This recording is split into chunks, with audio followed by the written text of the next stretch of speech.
여러분 안녕하세요. 해상운송론 제17강을 시작하도록 하겠습니다. 제17강부터는 해운 중개업에 대해서 알아보는 시간을 가지도록 하겠습니다. 해운 중개업에 대해서는 제1절 선박매매 용대선 중개인, 제2절 화물운송 중개인, 제3절 운송주선인의 상법상 책임의 순으로 알아보도록 하겠습니다. 먼저 제1절 선박매매 용대선 중개인에서는 1. 해운 중개인의 개념, 두 번째 해운 중개인의 기능과 업무 수행 방식, 세 번째 해운 중개인의 역할, 네 번째 해운 중개업의 현황, 다섯 번째 주요 해운 거래소, 여섯 번째 중개 수수료의 순으로 공부하는 시간을 가지도록 하겠습니다. 먼저 해운 중개인의 개념에 대해서 알아보도록 하겠습니다. 광의와 협의를 나누어 보겠는데요. 광의로는 해운법 제5조 제2호에서 규정한 화물운송 중개업, 또 선박매매 중개업, 용대선 중개업을 모두 포함한 것을 중개업이라고 합니다. 화물운송 중개인, 즉 프레이트 포워더는 상법상 운송주선인에 해당이 되고요.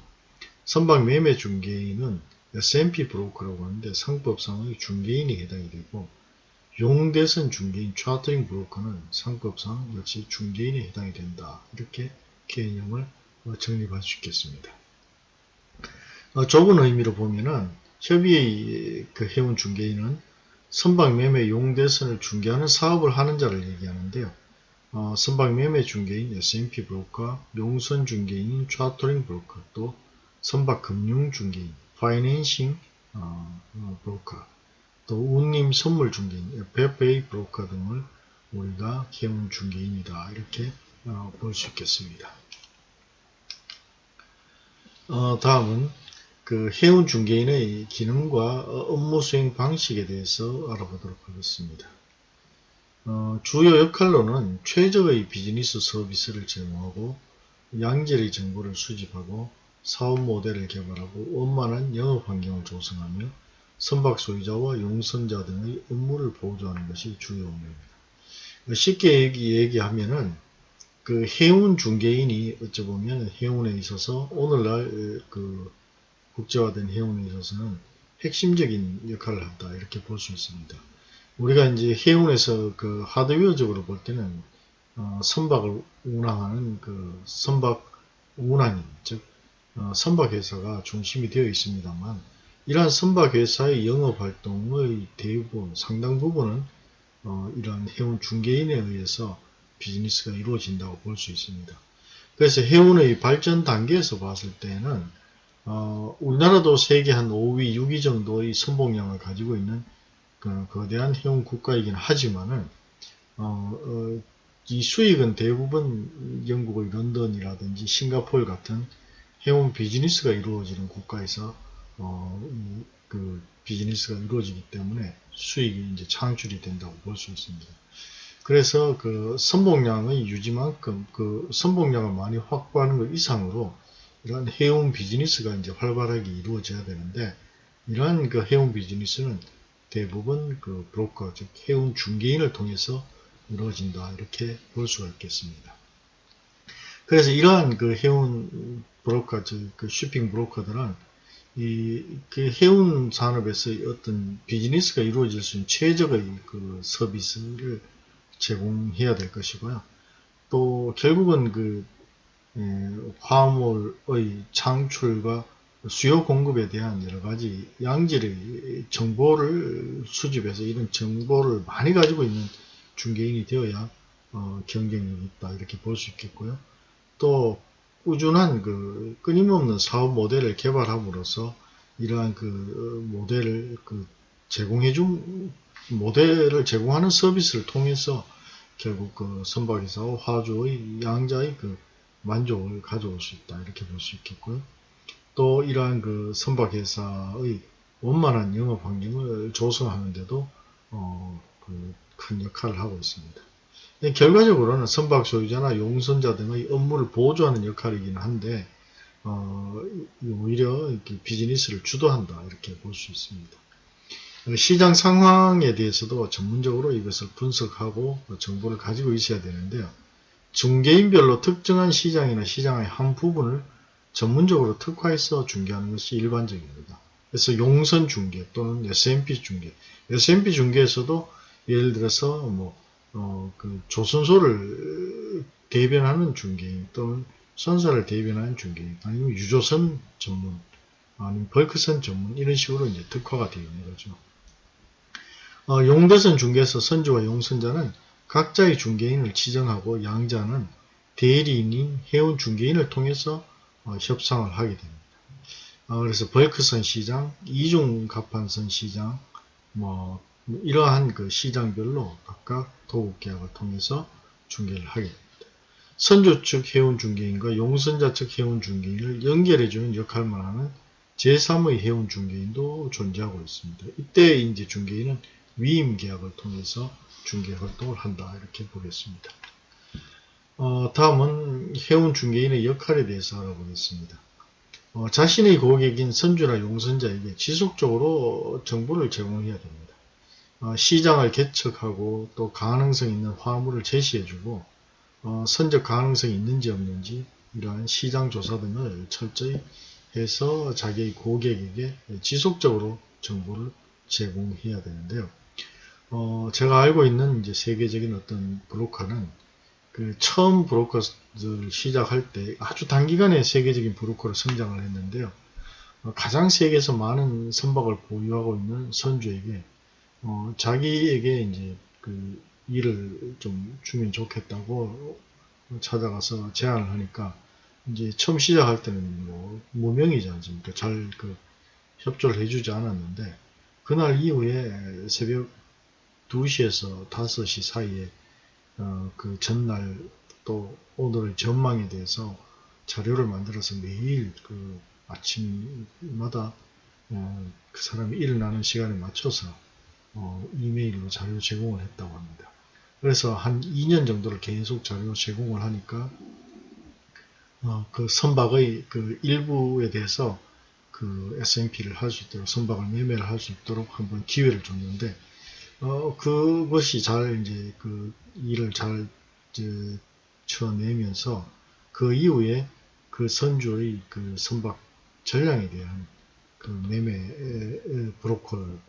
브로킹을 할 수 있도록 허락을 받고 거래를 함으로써 한때는 연간 선박 한 240척 이상을 S&P 즉 그 매매 계약을 체결할 수 있는 이러한 상황까지 갔습니다. 그래서 굉장히 큰 브로커로 이제 성장을 했는데요. 이와 같이 그 꾸준한 자기 고객 관리, 그 정보 제공이 필요하다, 이렇게 볼 수 있고요. 그 다음에 협상과 관련해서 주어진 권한 내에서만 행동을 해야 합니다. 이 상당히 폭넓은 권한을 가지게 되는 것이 보통이지만 어떤 경우에도 고객이 위임한 권한을 넘어서서 중개를 하게 되면은 선월권이 되어서 해운 중개인으로서의 아주 기본적인 그 소양에 문제가 있다, 이렇게 볼 수가 있는 것입니다. 그래서 자기에게 주어진 협상 범위 내에서만 권한을 가지고 중개 활동을 해야 된다, 이렇게 보겠습니다. 다음은 충실하게 자신의 고객만을 위해서 일을 해야 합니다. 신중하고 기술적으로 접근해야 되는데 그 중개를 상방 중개를 하게 되면 안 된다, 이렇게 보겠습니다. 다음, 고객에게 모든 정보를 제공해야 하며 잘못된 정보를 제공해서는 안 된다. 특히 고객의 기밀을 누설해서도 안 되고 계약을 성사시키기 위해서 상대방에게 이익이 되도록 행동해서도 안 된다. 이것은 한번 알려지면 시장에서 퇴출되는 정도의 그 위험성이 있기 때문에 어쨌든 중개인은 자기 고객을 위해서 최선을 다해서 제한된 범위 내에서 권한을 행사해야 된다, 이렇게 보겠습니다. 다음은 해운 중개업의 현황에 대해서 알아보겠습니다. 먼저 국제적인 해운 중개인으로는 영국의 SSY, 브레머 쇼핑, EA 깁슨, 클락슨, 호우 로빈슨 등이 있고요. 노르웨이에서 알레스 플라토, 아스트로프 피언리, 그리스의 벌커스 쉽브로킹, 독일의 안드레아스 자카리안센, 또 일본의 텐툰, 중국의 오션 라빈 등이 국제적인 해운 중개인으로 유명합니다. 또 우리나라에서는 그 2019년 기준으로 우리나라 해운 시장은 선봉량 기준으로 세계 5위 정도가 되고요. 선박 건조량 기준으로는 세계 1위, 용선 시장 규모는 세계 3위 정도로 추정이 되고 있습니다. 굉장히 큰 해운 시장을 가지고 있는데 문제는 이 해운 비즈니스가 이루어지지 않는다고 볼 수 있겠죠. 그래서 한국의 해운 중개업은 발전할 수 있는 기반은 많이 충분히 갖춰져 있다고 볼 수 있는데 상대적으로 인적 기반이 상당히 미약하고 취약하다 이렇게 볼 수 있고요. 2020년 현재 해운 중개업 협회 회원사가 65개에 불과합니다. 대부분 소규모로 운영이 되고 있고 따라서 해운 중개 전문 인력이 좀 확충될 필요가 있고 중개 시장을 확대할 수 있는 가능성이 높기 때문에 이것을 잘 육성해 갈 필요가 있다 이렇게 보겠습니다. 해운 중개업 등록업체의 추이를 보면요. 1991년도에 그 등록업체 60개, 이거 중개업 협회 60개가 등록이 되어 있었는데요. 92년 65개, 93년 75, 94년 95, 1995년 115개, 1996년 126개, 1997년 150개, 1998년 165개, 1999년 174개, 이렇게 해서 대개 한 그 2009년도에 한 700개, 2011년에 1050개 정도까지 이렇게 성장을 했는데 실제로 그 해운 중개업 협회에 등록된 회원사는 한 50에서 70개 사이를 왔다 갔다 하고 있습니다. 현재는 65개사가 굉장히 해운이 이제 현재는 위축이 많이 되어 있는 상태다 이렇게 볼 수 있겠습니다. 또 우리나라의 연도별 해운 중개업의 이제 실적을 보면은 $10,000 정도 단위로 이렇게 보시면요.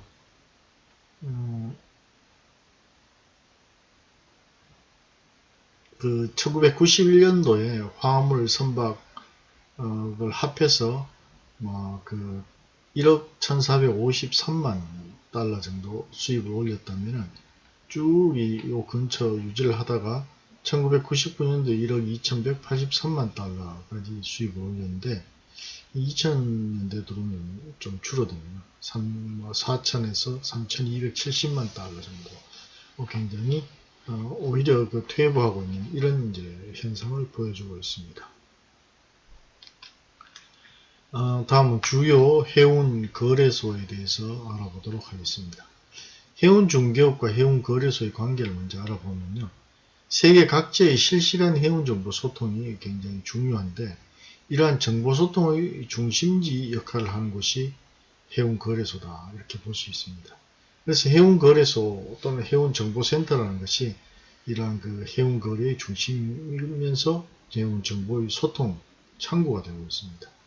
근데 이러한 그 해운 거래소는 과거에는 영국의 런던, 미국의 뉴욕, 일본의 도쿄가 중심지 역할을 했는데 오늘날은 런던, 뉴욕, 도쿄 외에도 오슬로, 함부르크, 파리, 피레푸스, 상하이, 서울 등이 상당히 중요한 역할을 하고 있다 이렇게 볼 수 있겠습니다. 다음은 그 세계에서 가장 유명한 발틱 해운 거래소에 대해서 알아보겠습니다. 이 발틱 해운 거래소는 발틱 해운 집회소라고도 하는데요. 영국의 런던에 그 소재하고 있습니다. 세계에서 가장 오래된 해운 거래소인데요. 17세기 후반 해운업자들, 즉 해운 중개인과 용선자 대리인 등이 런던의 커피하우스에 모여서 해상 운임을 상담하던 것에서 유래하게 됩니다. 이게 꼭 발틱 해운 거래소뿐만 아니고요. 로이즈 오브 런던 같은 경우도 결국 그 해운업자들과 보험업자들이 모이는 커피하우스에서 이러한 그 해운 브로커들이 모이게 되면서 이제 보험 브로커들이 모이게 되면서 오늘날 해상보험의 중심지인 로이즈 오브 런던이 됐습니다. 이와 같이 그 영국에서는 그 템즈 강변에 커피하우스를 중심으로 해서 이런 그 거래소들이 많이 이제 설립이 됐는데요. 1903년 해운거래소로 정식 발족을 하게 되고요. 이 각국의 선주 해운중개인, 곡물, 석유, 석탄, 목재 등의 무역업자 등 수천 명의 회원으로 구성이 되어 있습니다. 근데 이 거래소를 마치 우리 KRX 같이 안에서 어떤 상장을 하거나 중개를 하는 이런 것으로 보면 곤란하고요. 벌틱 해운거래소라든지 또 영국의 그 로이즈 같은 시장들이 보면은 전부 그 건물에 브로커들이 입점해 있다고 보시면 됩니다. 브로커들이 모여 있기 때문에 거래소라고 하고, 단지 이제 발틱 해운거래소는 그 전날 매일매일 이제 거래했던 그 운임 지수라든지 거래 지수를 이제 발표하는 거기에 이제 하나의 특징이 있다. 그래서 브로커들이 가까이 모여 있으면서 정보를 교환할 수 있는 것이 해운거래소다, 이렇게 볼 수 있겠습니다. 부정기 운항의 수요 공급에 대한 거래를 하는 일종의 해운시장인데요. 운송 수요자와 공급자가 해운 중개인을 통해서 운임을 결정하고 용선계약을 체결하게 됩니다. 왜 부정기 운항이냐 하면은, 전기선의 경우에는 전기선사가 해운 동맹을 통해서 타리프를 정해놓고 운송을 하기 때문에 뭐 개별적으로 이렇게 운송 계약이 이루어지기는 하지만은 이것이 중개인을 통해서 대량으로 운송이 되는 것은 아닙니다. 그래서 대개 이제 해운 시장의 여러 가지 실적이랄까요, 이런 것들은 전부 부정기선의 용선 계약에 의해서 결정이 된다, 이렇게 볼 수 있습니다. 그래서 운송 수요자와 공급자가 브로커를 통해서 운임을 결정하고 용선 계약을 체결하게 되는데요. 원거리 통신 방식이나 인터넷 미디어 시스템을 통한 해운 정보의 교환이나 거래가 오늘날은 활발해지고 있기 때문에 이러한 방식으로도 거래를 많이 하지만은, 여전히 개인적인 네트워크를 통해서 이러한 거래가 유지가 되고 있다는 점에서 해운 브로커의 역할은 매우 중요하다고 볼 수 있겠습니다. 이러한 벌틱 해운 거래소에서는 BFI라고 하는 벌틱 운임지수를 발표를 하고 있는데요. 이러한 운임지수가 오늘날 세계 해운의 어떤 시장 가격을 형성하고 있다고 볼 수 있겠습니다. 국제적인 운임거래소로 오늘날은 발전해 오고 있는데요.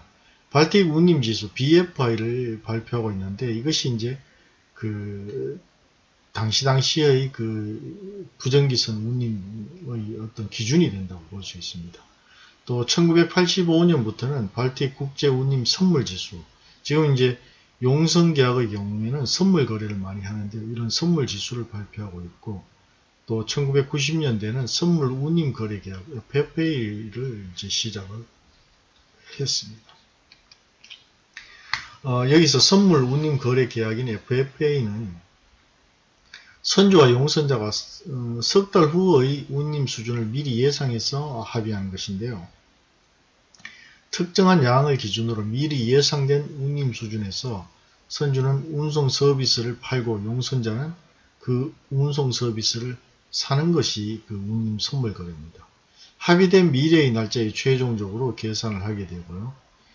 저명한 해운 중개인의 패널에 의해서 매일매일 만들어지는 것이므로, 합의된 미래의 날짜에는 그 운임 수준이 합의된 요일보다 좀 더 낮거나 높을지도 모르기 때문에 실제 운임 수준에서 선주는 되사고 용선자는 팔 수도 있습니다. 그래서 이제 운임 선물 거래를 하게 되면은 결국 용선을 할 수 있는 계약권을 이제 미리 사두는 건데요. 사뒀다가 실제 필요한 이제 용선 수요자인 화주에게 이 용선 서비스를 다시 제공을 합니다. 이렇게 되다 보니까 결국은 해운회사들, 선사들끼리도 이러한 용선 거래를 가상의 거래를 계속 하는 거죠. 그래서 운임 선물 거래를 쭉 해뒀다가 운임이 높아지면 이제 수익이 높아지는 것이고, 운임이 내려가면 손실을 보게 되는 이런 이제 시스템이 되겠습니다. 선주가 일반적인 운임 수준에서 성약을 하는 시점에 FFA 비즈니스에서 손실 입은 부분을 추가한 후에 양 당사자는 최종적인 계산은 마치 그들이 합의한 운임 선물 거래 금액 수준으로 그날 성약한 것과 거의 같은 금액으로 거래를 하게 됩니다. 큰 선박과 화물량에 적용이 되고, 미래의 시장 움직임에 대한 대비책으로 주로 이용을 하게 됩니다. 비팩스와는 달리 물리적인 해상 운송을 위한 합의나 약속이 아니고 단지 운임의 매매를 위한 것이다. 이렇게 볼 수 있겠습니다. 다음은 중개수수료에 대해서 알아보도록 하겠습니다. 중개수수료를 영어로는 커미션이라고 보통 얘기를 하는데요. 이 거래 성사를 위하여 해운 중개인이 수행한 서비스의 대가, 즉 그 보수를 우리가 중개수수료라고 합니다. 즉 선주와 용선자 사이에서 용선을 중개해주고 받는 대가를 용대선 중개수수료라고 우리 해운법에서는 규정을 하고 있습니다. 중개인은 수수료와 관련하여 조심스럽게 이야기하거나 의사표시를 하지 않거나 정확하게 이야기하지는 않는다고 합니다. 이 거래 관행상으로는 중개수수료를 얼마 주라고 이렇게 명시적으로 얘기를 하지는 않는데, 계약 형식에도 중개수수료가 명시되어 있지는 않지만 중개수수료가 명시되어 있지만 요율까지는 구체적으로 기입하지 않는 것이 관행이라고 합니다. 그래서 중개수수료에 대해서는 역시 이제 그 브로커들이 그 관행적으로 아주 조심스럽게 접근하는 이런 형식을 취하고 있는 것으로 보이고요. 이 중개수수료는 결국 그 전체 운임을 일정한 비율로 계산해서 중개수수료를 받고 있는데요. 운임 시장, 또 선박 매매 계약, 용대성 계약의 금액에 따라서 이 중개수수료 요율이 결정이 된다, 이렇게 볼 수 있습니다. 계약 금액은 화물의 양이나 용대성 기간 또는 성가로 책정을 할 수 있는데요. 전체 운임의 1.25%에 해당되는 수준이 보통 중개수수료로 결정이 된다, 이렇게 보고 있습니다. 또 S&P, 즉 선박 매매의 경우에는 성가의 1, 2% 내외, 전기선 선박 대리점료는 그 3에서 5% 정도의 수수료가 커미션으로 책정이 된다. 이것이 이제 관행이라고 보고 있습니다. S&P에서 성가의 1, 2%는 굉장히 크죠.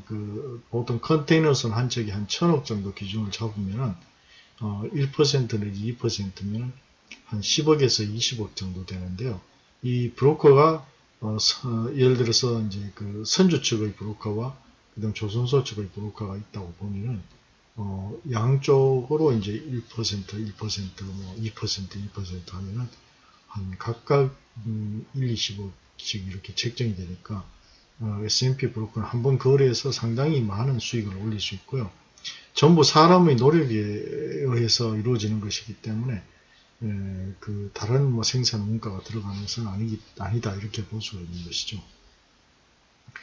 용대성 계약, 선박 매매 계약 내지는 예약이 확정되거나 서명되어야 이러한 그 중개수수료를 받을 수 있다. 최종적으로 이제 모든 계약이 체결되고 종료되어야 수수료를 받을 수 있는 이런 시스템으로 되어 있습니다. 중개수수료의 지급을 누가 하느냐인데, 중개수수료, 커미션, 브로커리지 등으로 이렇게 부르고 있는데요. 별도로 정한 경우가 아니면 선주가 지불을 하게 되고요.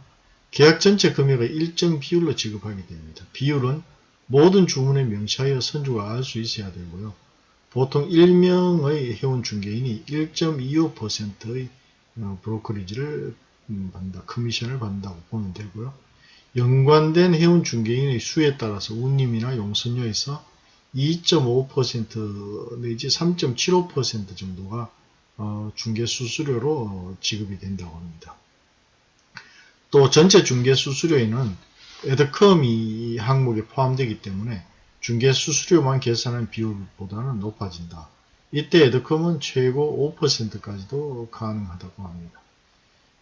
용선자의 해운 중개인이 고객의 전담 해운 중개인인 경우 2.5%의 그 중개 수수료를 받기도 한다. 이렇게 알려져 있습니다. 여기서 에드컴이라는 것은 어드레스 커미션이라고 하는데요. 이 항해 용선 계약을 체결할 때 양육지에 있는 용선자 대리점으로 하여금 화물의 양육을 주선하도록 하거나 선박 사고에 대한 처리를 대행하도록 하고 그에 대한 대가로 선주가 지급하는 수수료입니다. 그 에드컴은 보통 운임의 2에서 5% 정도 수준이고요. 영국에서는 용성계약서에 반대 규정이 없는 한 이를 지급하는 것이 관행이라고 보겠습니다. 실무적으로는 용성계약서에 커미션으로 운임의 2.5%를 공제하고 양육항에서 운임을 지급할 수 있다는 문구를 삽입합니다. 즉, Freight payable at port of discharge after deduction 2.5% usual commission. 그래서 실질적으로는 운임을 할인하는 결과가 되고요. 어드레스 커미션이라는 용어가 현재도 사용되고 있지만 일종의 리베이트 형식을 띠고 있기 때문에 특약이 없는 한 수화인에게 이를 청구할 권리를 주는 것은 아닙니다. 그러나 거래를 하기 위해서는 통상 어드레스 커미션을 이제 지급을 하게 되고요. 이것이 이제 문제가 되는 것은 이 관행적으로 용선 계약을 체결하고 나면은 이제 브로커 커미션을 주면은 브로커 커미션에서 어드레스 커미션을 용선자 결국은 이제 브로커가 선주에게 환급을 해주는 이런 형태가 되는데 이것이 이제 법인인 선주로부터 커미션을 지급하고 나서 다시 어드레스 커미션이 개인 법인의 대표에게 환급이 되는 형태이기 때문에 우리나라 형법상으로는 일종의 횡령죄에 해당될 수가 있습니다. 그러나 영국에서는 횡령죄가 없다고 합니다. 기업에 이러한 브로커 산업이 많이 발달해 있다 보니까 이런 형태로 법리가 구성이 되는 것 같습니다. 그래서 이게 이제 우리나라에서는 좀 문제가 되는 부분인데 국제해운에서는 관행화되어 있기 때문에 이러한 부분이 허용되지 않는다면 우리나라에서 해운 비즈니스가 성공하기는 상당히 어려운 면이 있을 수도 있다고 보겠습니다. 오늘은 해운 중개업에 대한 이제 개념과 또 커미션에 대해서 알아봤는데요. 먼저 오늘 공부한 것을 좀 더 자료를 여러분들이 수집했어요. 해운 중개업의 개념을 한번 알아보시고요. 두 번째는 세계 주요 해운 거래소가 어떤 것이 있는지 조사해 보시기 바랍니다. 세 번째는 해운 중개 수수료에 대해서도 알아보고 토론해 봅시다. 다음은 에드컴의 개념과 또 효율성, 우리나라에서 허용되는지 여부에 대해서도 좀 더 조사해서 토론해 봅시다. 이상으로 오늘 강의를 마치도록 하겠습니다. 대단히 수고하셨습니다.